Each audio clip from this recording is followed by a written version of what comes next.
Hello everybody and welcome back to my YouTube channel. I'm showing a game where I got two brilliant moves again.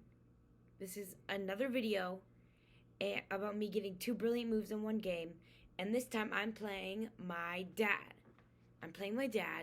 And in this video I had a member from the chess community to help me understand the video. Understand what the game is about. Okay, let's get into it.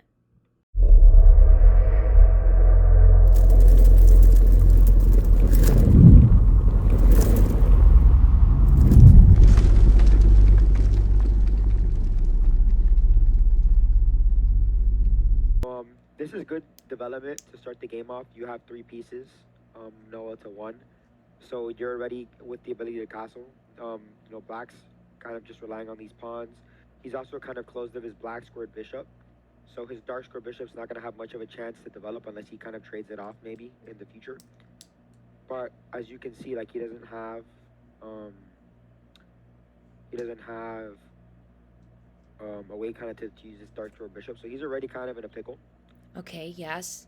He's blocked his... So when he plays this, he's obviously trying to develop the bishop, but him worrying about developing a bishop before he can, develop other pieces, like for example, developing his bishop to keep your knight pinned, so that way you can't do any further stuff to it, or developing his knight, or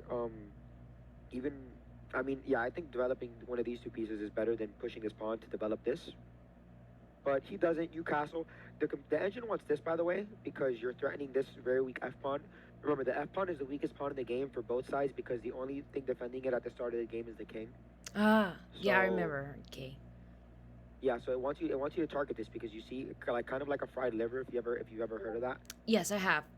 I watched Gotham. So the fried exactly. Yeah, exactly. Tracks or counterattack gambit, bro. You've probably seen that video, but yeah, you're threatening this, and the only real way to stop it is like with this, and like he can't even take back because obviously that's just a lost piece. He can't take back. Oh yeah, I see it.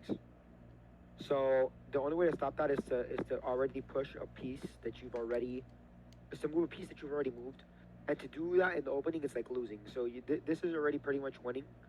If you put your knight here, because you're forcing him to move a piece he's already moved, and then you're getting control of the center, and he can't take back.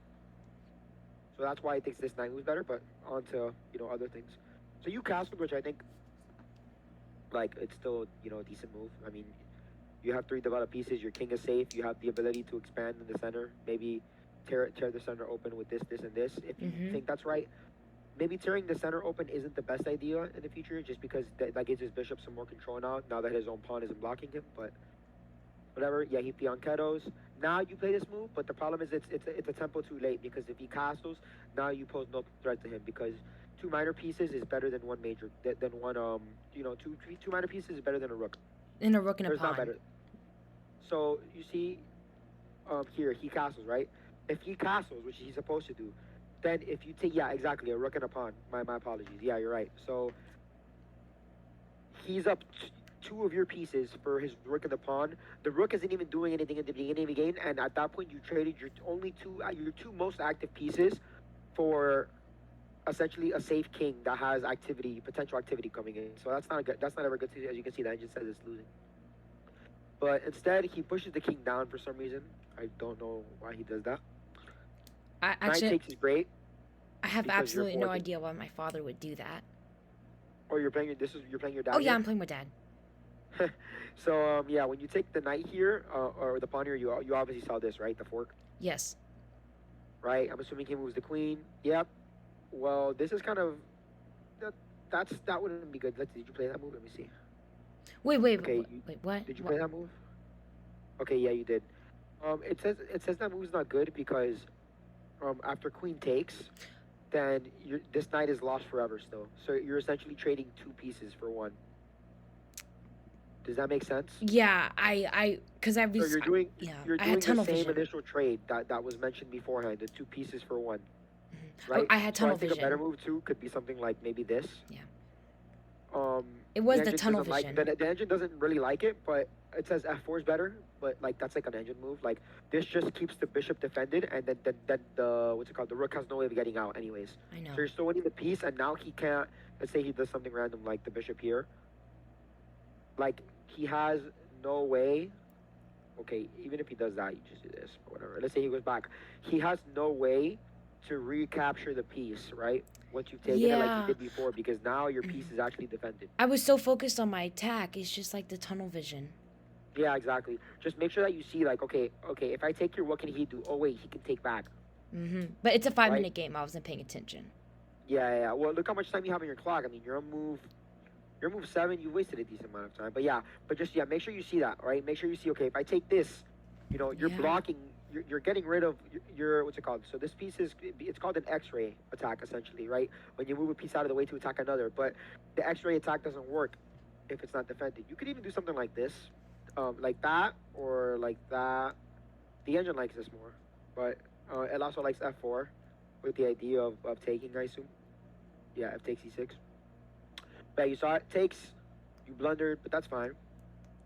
Push it. Attack. Okay, so Yeah, that's why this is brilliant. Let's see. It's getting all the good moves.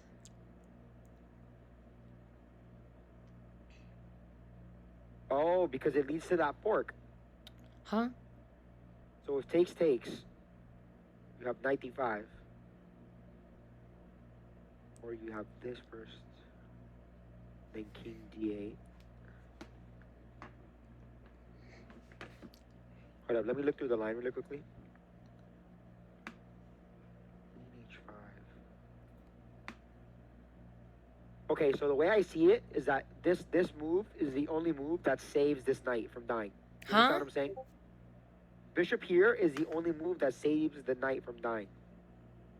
So if he does like this, right? You have f4. And if he plays something random like this, right? You have f takes e5, and now you're just simply winning a piece. You see? Yes. He's X-rayed here. And then you open up the rook. So this bishop move is really spectacular, because of what it does to this threat, right? Let's say he takes here, which is the best move, right? After f4, the engine's telling him to play king e8, which is a really obscure move, but you still have pawn takes, right? And now you have this kind of entire attack that's kind of stemming. If he moves the knight out of the way, which is not a very good move, then you have knight d5, right? And you start kind of infiltrating his position. Now his king can never really move anywhere. And then you could start kind of threatening things with like queen f3, maybe threatening some kind of potential mate in the future. If he does anything weird like this, for example, like you have mate in 1, right? With this move. Sorry. With this move. That's a You fork see that?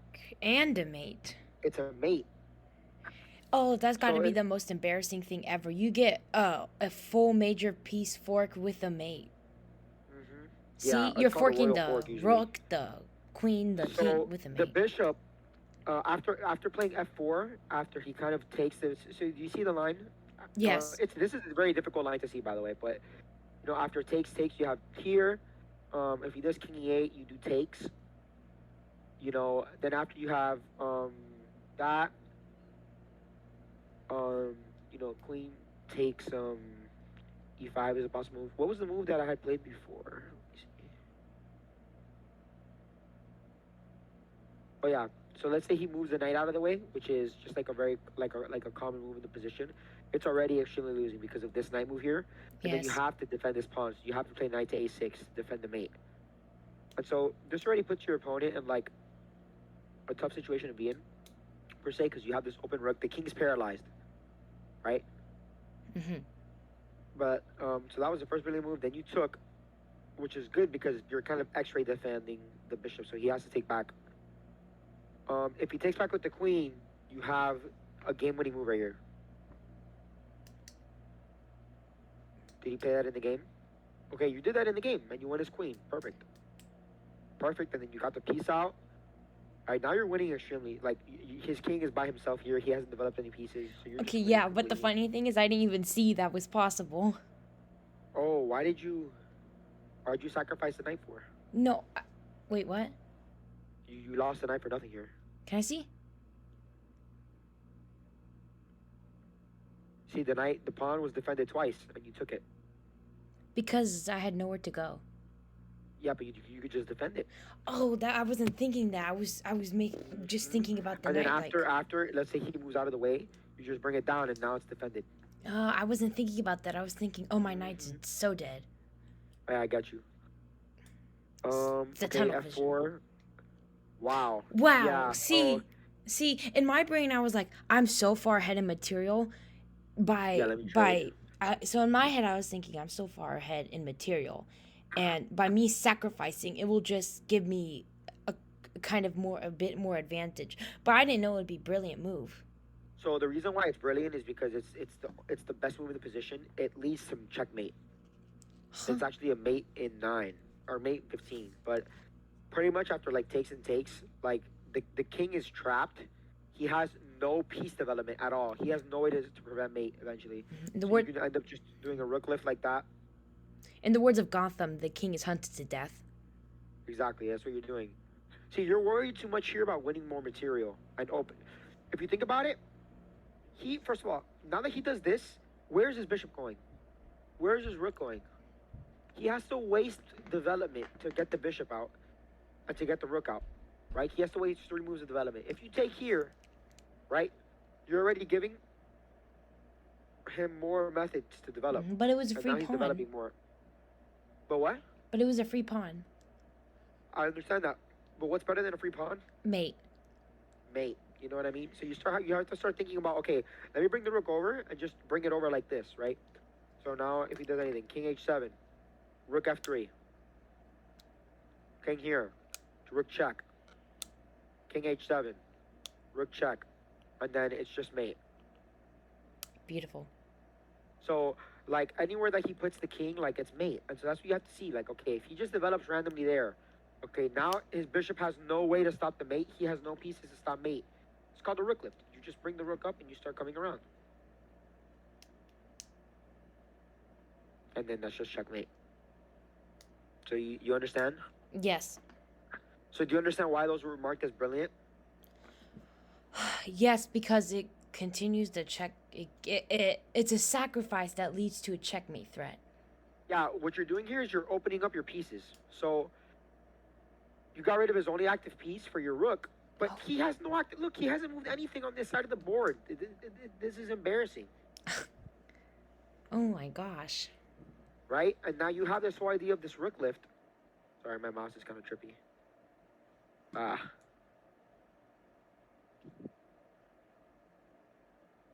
You have this whole idea of this rook lift to kind of just come up and mate the king.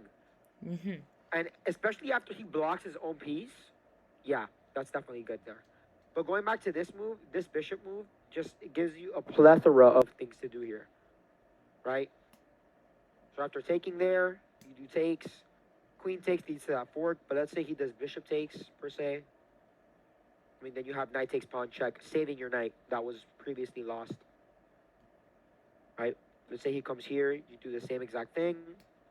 You can shadow, you actually defensive. The engine really likes this move of f4.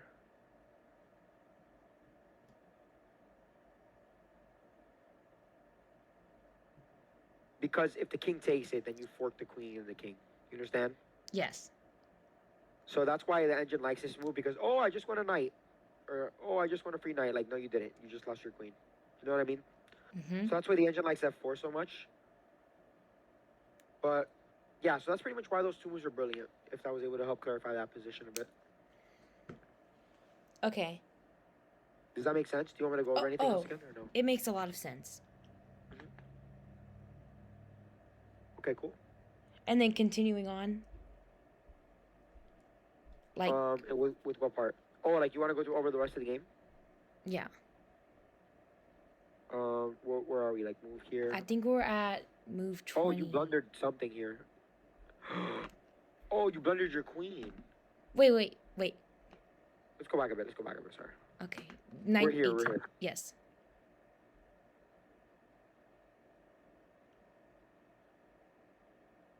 Pretty normal stuff so far. You're just winning pawns. So I don't know why it thinks this is better. Oh, well, it thinks it's better. Okay, so this is called simplification, right? You're getting rid of his only major piece. you're technically you're technically down the exchange because two pieces is better than one, but it doesn't matter because look at all your pawns, dude. You have one, two, three, Yes, five more that's pawns, exactly what I was thinking. I watched the which is Gotham fine. Yeah, video.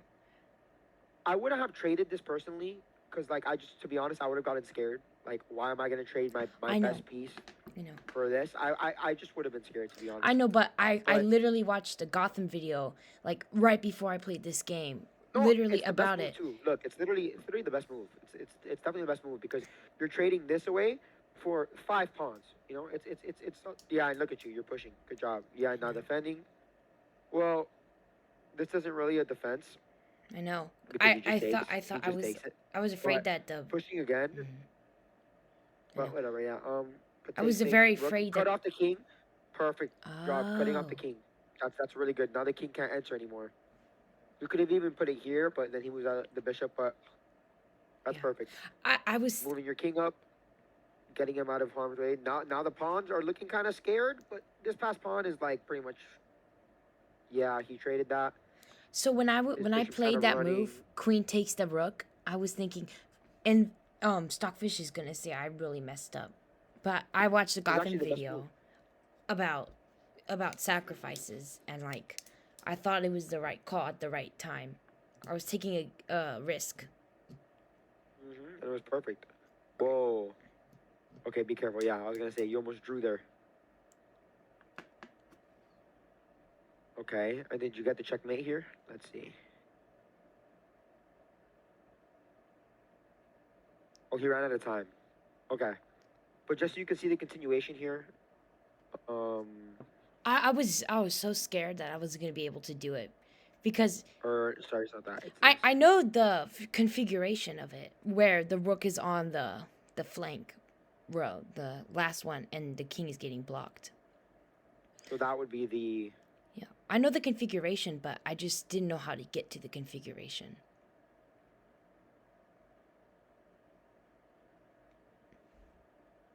So yeah, that's how you would do that. But the thing you want to do it with the mate is that you want opposition with the king, so the king has to come back into opposition, Yeah, that's right? So once the black king moves directly opposite, you have your mate because obviously his escape routes are blocked. But that's pretty much it for that mate. yes, I know how That's that pretty much works, that right? game. Yeah, you played very well that game, honestly.